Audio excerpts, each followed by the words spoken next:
How old am I? Not nearly as old as I look. Been that way ever since that night when my hair turned white. That night? Well, I was driving home from a dance up near Ridgewater on this little road that leads to the big highway. It's pretty dark and winding for at least 10 miles, bumpy and curving through a forest so thick that the branches keep scraping on the sides of the car like they were trying to keep you from getting away. Suddenly, there's somebody in the road right in front of the car. I jammed on the brakes and stopped just in time. There was this shivering young woman. She had jumped into the middle of the road as if she could stop a car just by holding up her hand. She told me that she'd been in an accident and her car was a wreck. Then she asked me if I'd drive her home. She looked so cold and miserable. I let her in and even threw my white jacket around her because she was wearing a thin silk dress without even a sweater. Well, we started off for her house.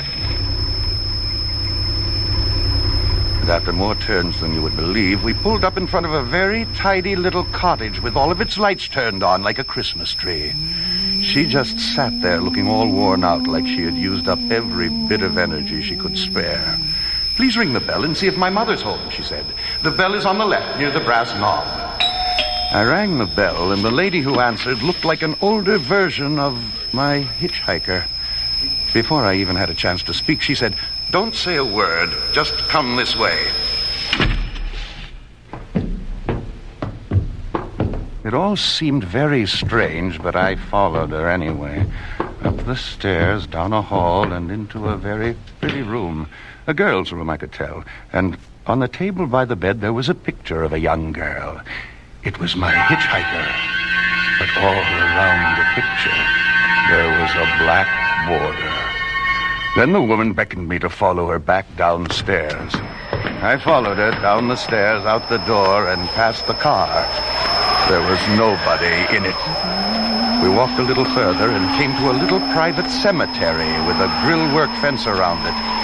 We went in and stopped in front of a grave that looked newer than the others. The woman pointed to the grave and said, "My daughter. She was killed in an automobile accident last summer, and every night some stranger brings her home again." Well, I was terrified. I turned away and left her there, but not before I noticed something sticking out from under the gravestone. I ran to my car and drove back home as fast as I could. It wasn't until I was in my own house and in my own bedroom that I discovered that my hair was white. Pure white, the same color as my jacket. That's what was sticking out from under that gravestone. Just like it had been there ever since the grave was first